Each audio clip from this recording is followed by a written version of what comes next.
기도하겠습니다. 주님, 새 은혜 집회 마지막 날 새벽 시간까지 인도하신 사랑과 은혜에 감사드립니다.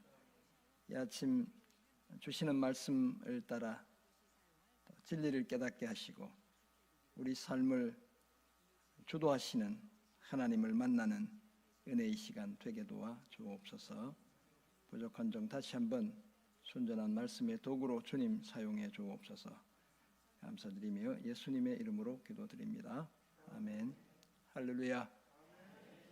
네, 새벽 시간에 오신 성도님들 주님의 이름으로 환영합니다. 오늘 시편 107편 마지막 단락 한번 같이 묵상해 보겠습니다. 오늘 제목은 인생의 부침을 주도하시는 하나님이라는 제목이 되겠습니다.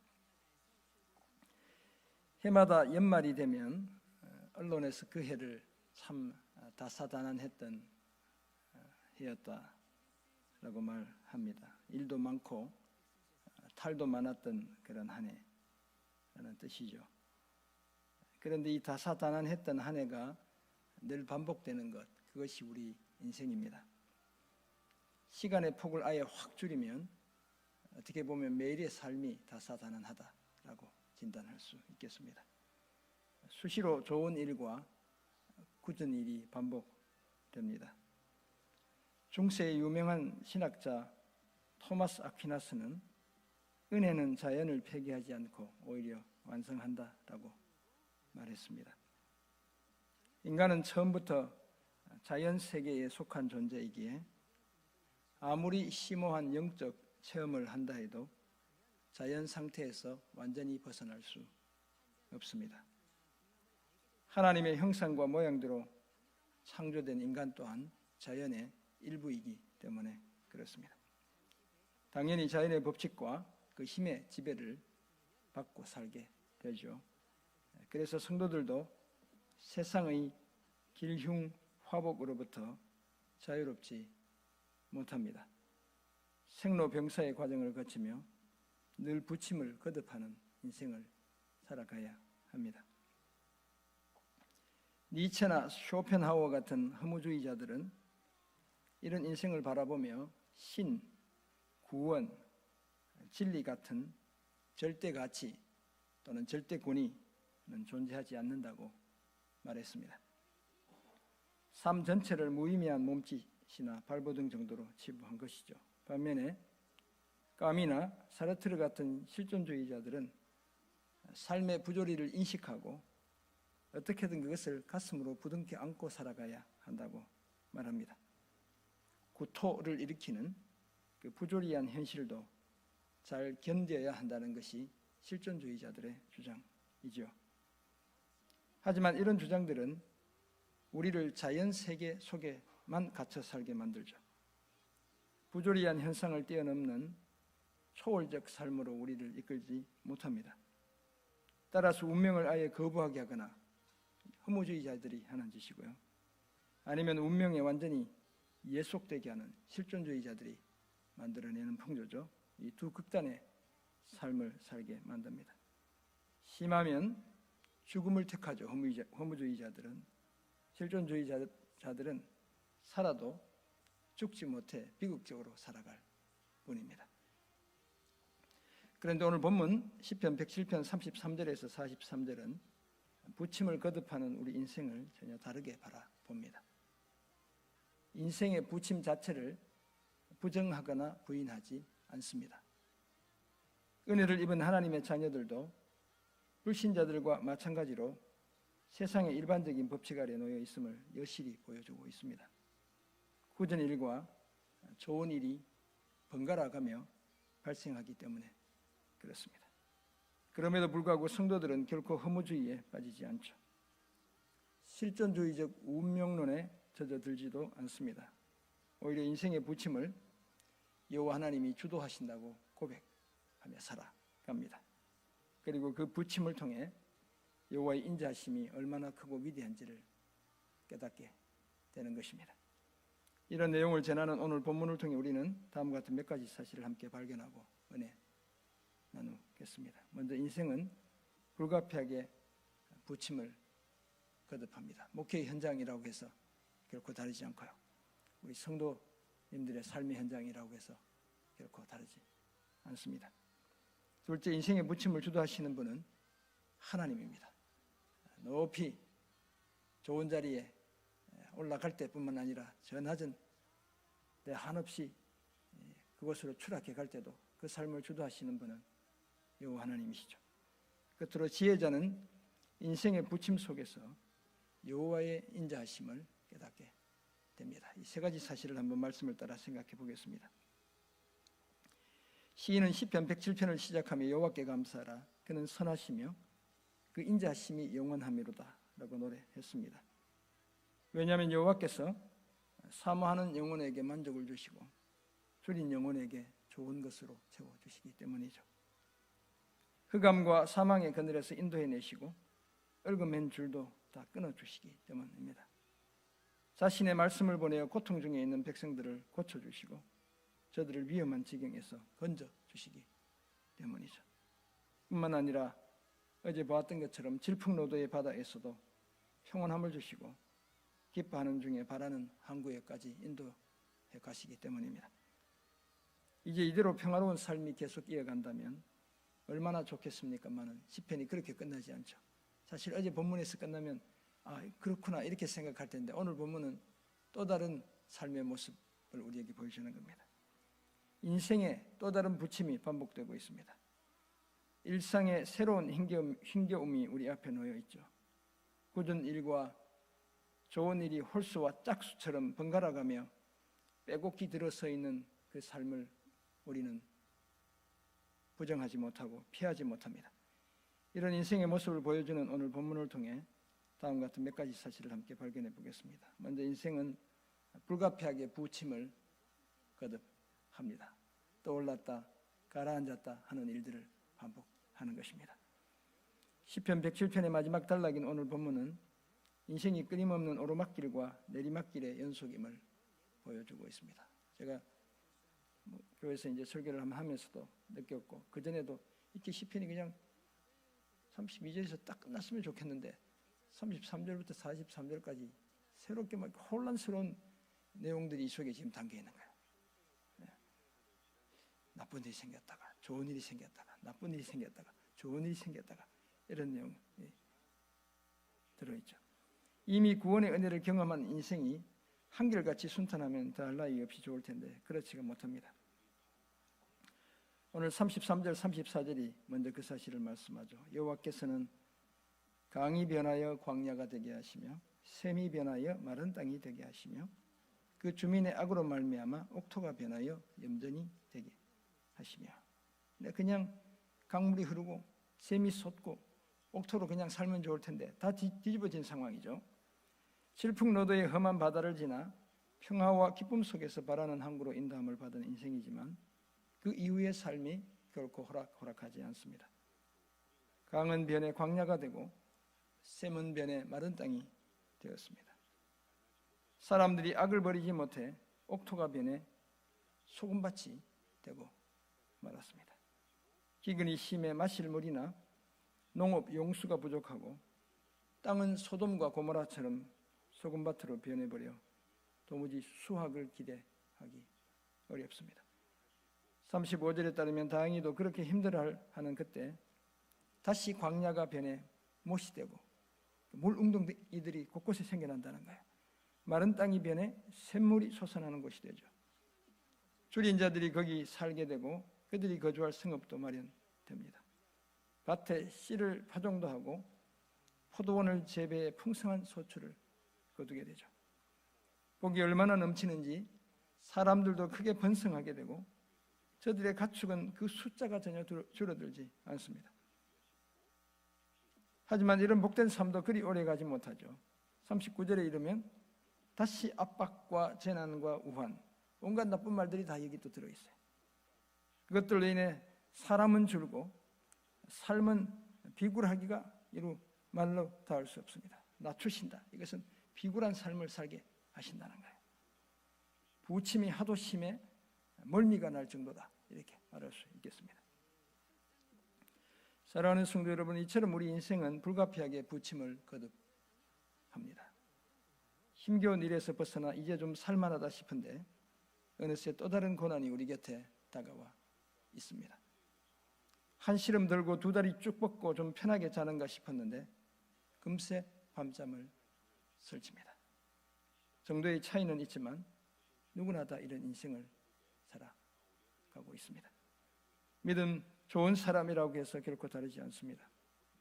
특별히 악행을 저지르지 않았지만 고난은 여지없이 찾아옵니다.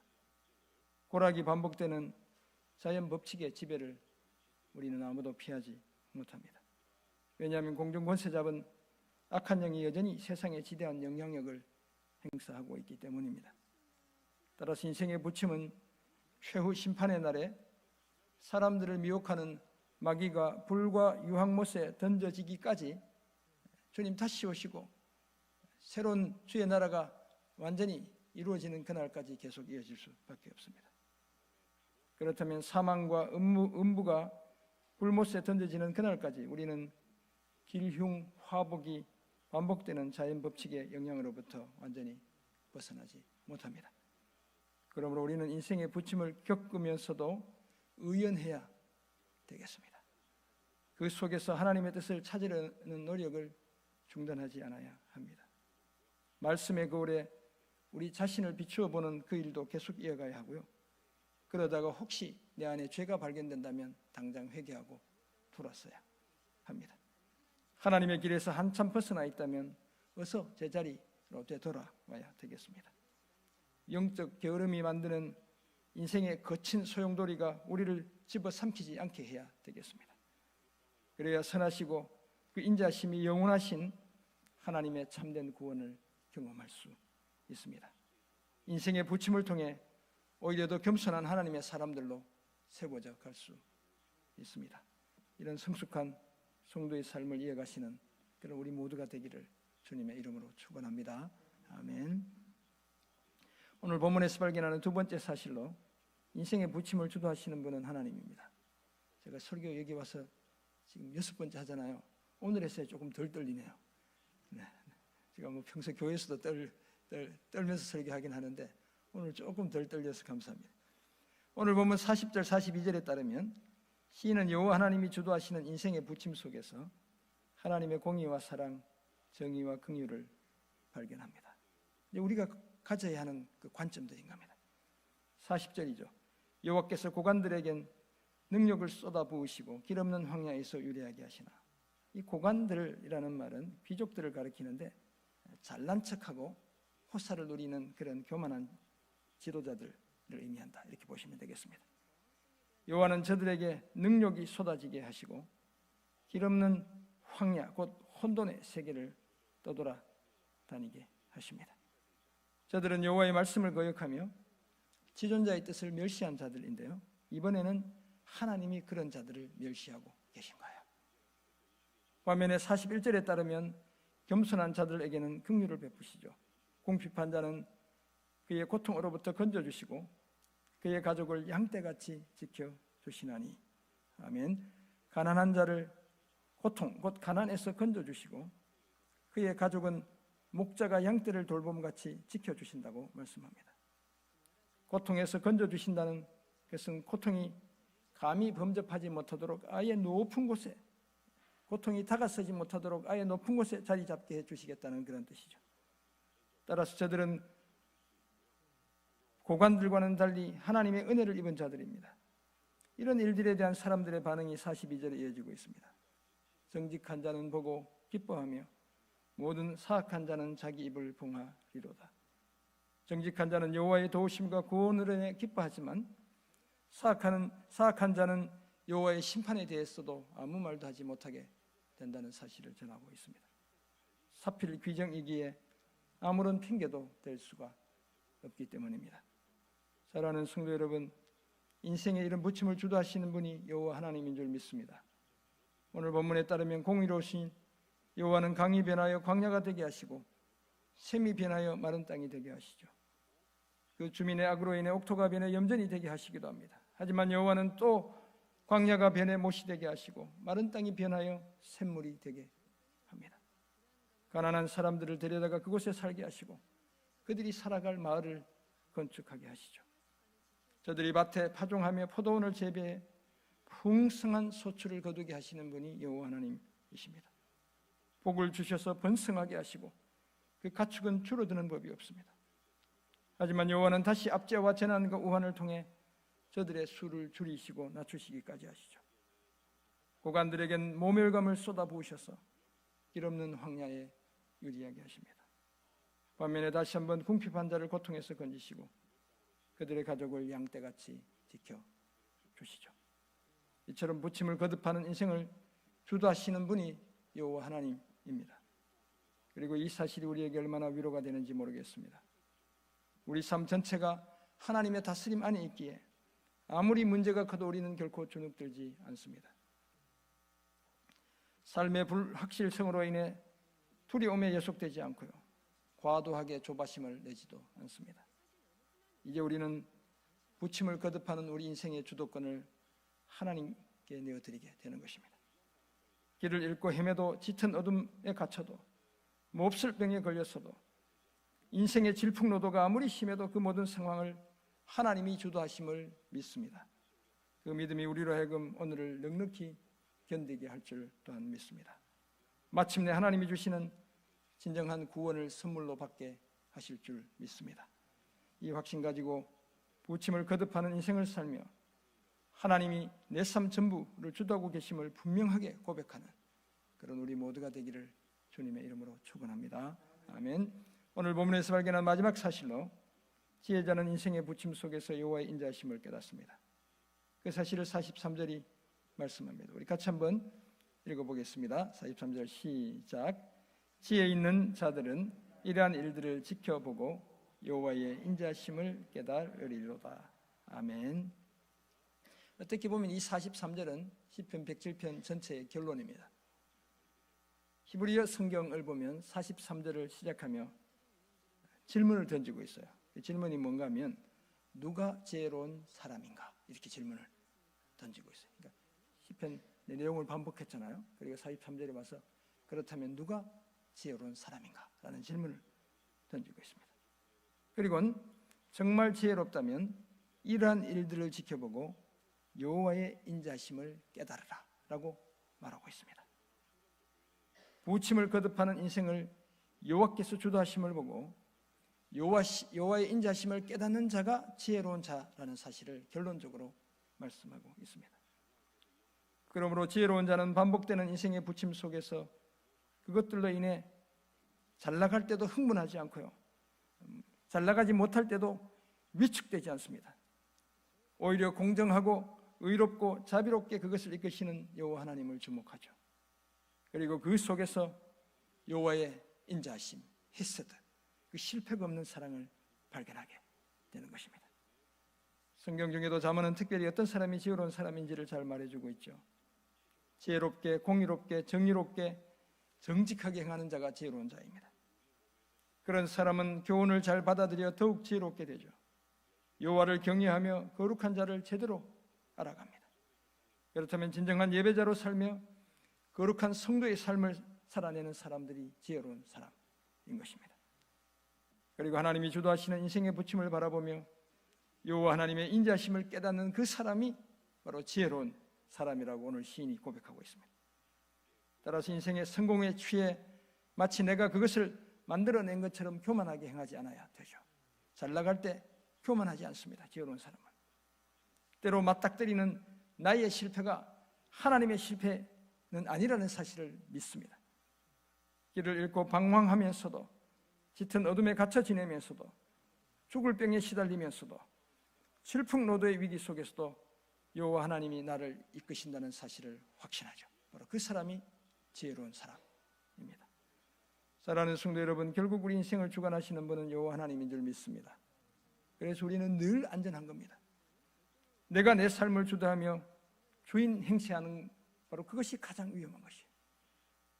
그런 나는 수시로 또는 치명적으로 실패하고 실수하지만 우리 하나님은 실패하거나 실수하시는 법이 전혀 없습니다.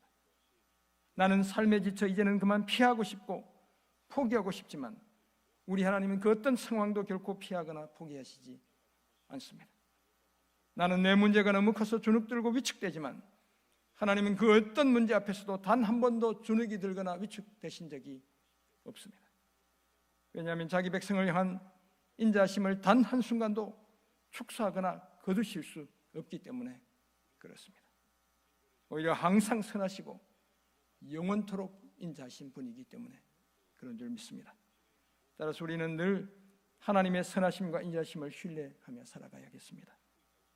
마침내 광야가 변하여 못이 되게 하시고 마른 땅이 변해 샘물이 되게 하시는 그 하나님을 신뢰하며 살아가야 합니다. 궁핍한 자를 고통에서 건져주시고 그 가족을 양떼같이 지켜주시는 우리 하나님을 신뢰해야 합니다. 하나님을 향한 이런 분명한 믿음 가지고 정직한 자로 지혜로운 자로 살아가야 될 줄 믿습니다. 우리 인생을 주관하시는 분이 하나님이심을 기억하고 끝까지 그 하나님을 신뢰하며 살아가는 저와 여러분 모두가 되시기를 주님의 이름으로 축원합니다. 아멘. 우리 세 가지를 생각해 보았습니다. 인생은 불가피하게 부침을 거듭하고, 여러분들도 다 요약해서 우리 목사님 말씀드리니까 나눠드린다면서요. 네, 또 다시 한번 이렇게 리마인드 나중에 하시면 될 것 같아요. 그 부침을 하나님이 주도하시고 지혜자는 그 부침 속에서 여호와의 인자심을 깨닫게 된다는 사실을 우리가 아침에 생각해 보았습니다. 어떤 삶을 힘써야 될까요? 두 가지를 오늘도 말씀드립니다. 먼저 하나님이 확실히 내 편임을 믿어야 합니다. 우리 하나님이 내 편이라는 거예요. 제 얘기가 아니고 신이 시편에서 이야기하고 있어요. 한번 찾아보려고 하는데요. 시편 56편 8절은 이렇게 기록되어 있습니다. 나의 유리함을 주께서 계수하셨사오니 나의 눈물을 주의 병에 담으소서. 이것이 주의 책에 기록되지 아니하였나이까. 제가 어릴 때부터 아주 좋아하던, 의미도 잘 모르고 내 눈물을 주님이 병에 담아두신대요. 그래서 엄청 좋아하며 기도할 때마다 주님 제 눈물을 주님의 병에 담아 기억해 주옵소서 이렇게 기도했던 그런 구절인데요. 시인은 원수들로 인해 흘리는 자신의 쓰라린 눈물을 주의 병에 담으시고 그 사실을 주의 책에 기록해달라고 요청하죠. 하나님이 자신의 처지를 외면하시는 분이 결코 아니라고 고백하고 있습니다. 그리고 9절이 이어지는데 시편 56편 9절 우리 한번 같이 읽어보겠습니다. 시작. 내가 아뢰는 날에 내 원수들이 물러가리니 이것으로 하나님이 내 편이심을 내가 아나이다. 하나님이 내 편이라는 사실을 내가 안다고 시인이 고백하는 거예요.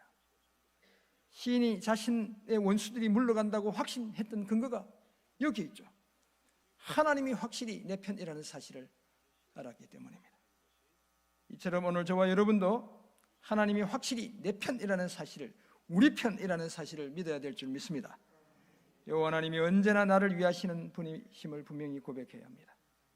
그래야 부침을 거듭하는 인생을 살며 늘 찬송할 수 있고 기도할 수 있고 신실한 성도의 삶을 한결같이 감당해낼 수 있습니다. 어제 못지않게 힘든 오늘 하나님이 확실히 내 편임을 믿고 신실하게 주어진 성도의 삶을 감당해가는 그런 저와 여러분 모두가 되시기를 주님의 이름으로 부탁드립니다. 아멘.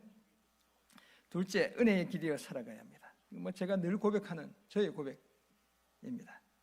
은혜 아니면 살아갈 수가 없네. 이런 우리 찬양도 하잖아요. 진심을 담아 우리가 고백하며 살아야 될 줄 믿습니다. 신앙생활을 오래 하다 보면 우리의 신앙을 윤리나 도덕 수준으로 전락시키는 경향이 나타나기도 해요. 이 시대의 도덕주의는 놀라운 자유를 경험케 하는 하나님의 은혜를 실수를 두려워하는 강박증과 바꿔버리고 말았습니다. 착해지는 일, 하지 말아야 하는 것들을 삼가는 일에 우리를 집착하게 만들죠.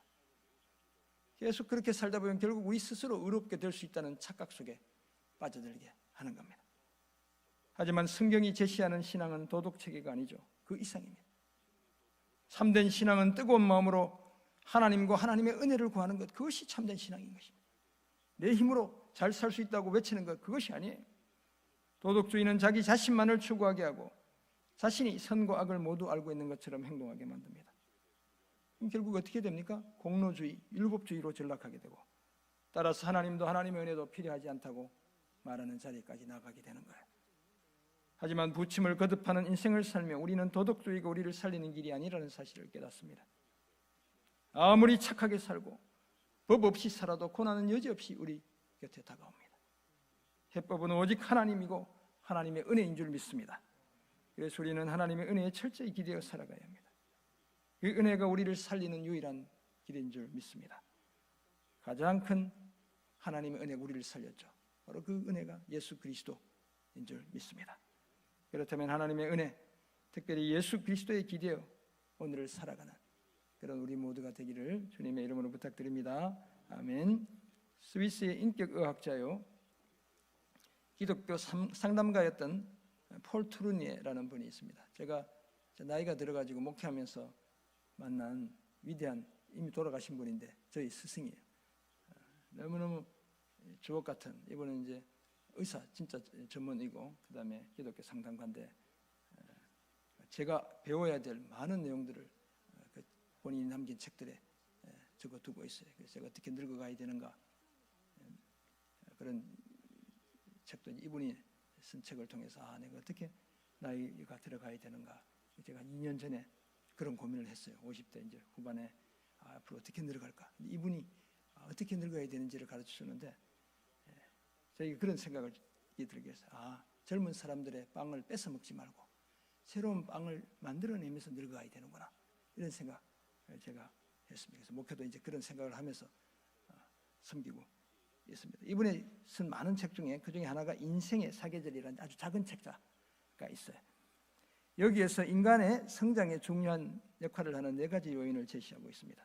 첫째는 사랑이고요, 둘째는 고난이고, 셋째는 동일화, 동일시라는 것이고, 넷째는 적응, 이렇게 4가지를 말하고 있습니다.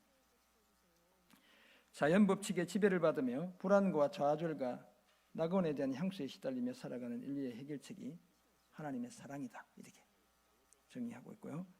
고난, 두 번째 고난이라고 말씀드렸잖아요. 고난 그 자체는 아름답지 않지만 고난을 품고 살아갈 때 하나님의 긍휼을 경험할 수 있다, 이렇게 이야기합니다. 셋째는 동일화 또는 동일시인데요, 성장하기 위해 모방을 통해 배워야 한다는 사실을 말하고 있습니다. 우리가 주님을 닮아가면 성장해 가는 것이죠. 주님의 장성 분량에까지 성장해 가게 되어 있습니다. 이 동일화에는 한계와 제약이 뒤따르기 마련이지만 그렇지 않은 동일화가 바로 예수님과 닮아가는 동일화가 되겠습니다. 끝으로 적응인데 베테의 말을 빌려 사는 것이 곧 적응이다, 이렇게 말하고 있습니다.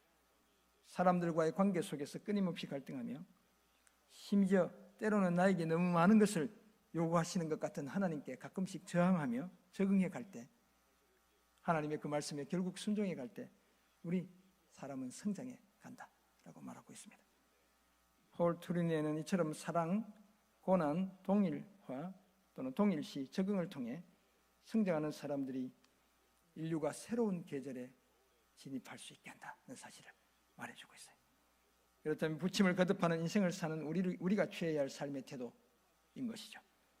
사랑과 고난과 동일화와 적응을 통해 우리가 건강하게 성장해야 우리와 세상이 함께 인생의 새 계절에 진입할 수 있게 되는 것입니다.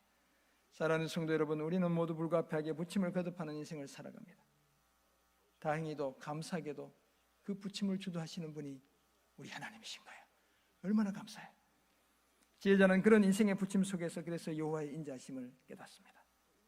이런 사실을 아는 우리는 사랑과 고난과 동일화와 적응이라는 요인들을 에너지로 삼아 부침을 거듭하는 인생을 통해 성장해 가야 되겠습니다. 더구나 우리의 삶 전부가 하나님의 뜻이 이루어지는 과정이죠. 비록 오늘도 부침을 거듭하고 있지만 우리 삶에 항상 하나님의 뜻이 이루어지고 있는 줄 우리는 믿습니다. 그렇다면 고난의 때마다 하나님이 확실히 남의 편이 아니고 내 편임을 믿어야 되겠습니다. 내 힘에 기대지 말고 항상 하나님의 은혜에 기대어 살아가야 될 줄 믿습니다.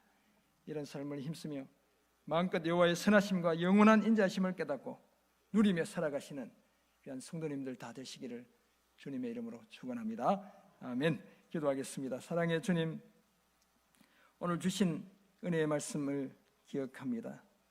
부침을 거듭하는 우리 인생, 감사하게도 그 인생의 주도자가 되시는 분이 우리 하나님이심을 기억합니다.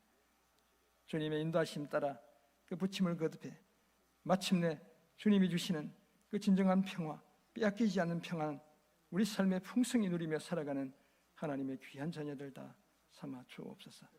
우리 인생 모든 여정에서 여호와의 영원한 인자하심 발견하고 여호와 하나님과 동행하며 그리스도의 장성한 분량에까지 성장해가는 하나님의 귀한 백성들 되게 은혜 위에 은혜 더해 주옵소서. 이 새벽 하나님 기도의 자리에 나와 함께 기도하는 한 분 한 분의 간절한 기도에 응답하시고 하늘의 위로 가슴 가득 채워주시는 복된 기도의 시간 되게 은혜 내려 주옵소서.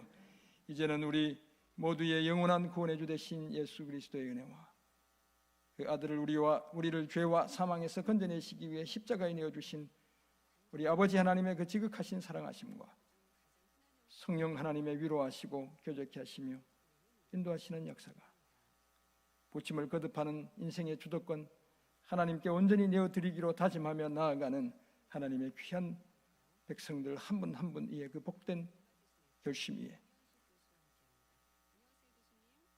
다니는 직장, 경영하는 사업, 살아가는 자녀들의 아름다운 장래 위에 이토록 사랑하며 섬기는 주님의 몸된 귀한 공동체 강릉 제1교회 위에 이제부터 영원까지 함께 있을지어다. 아멘.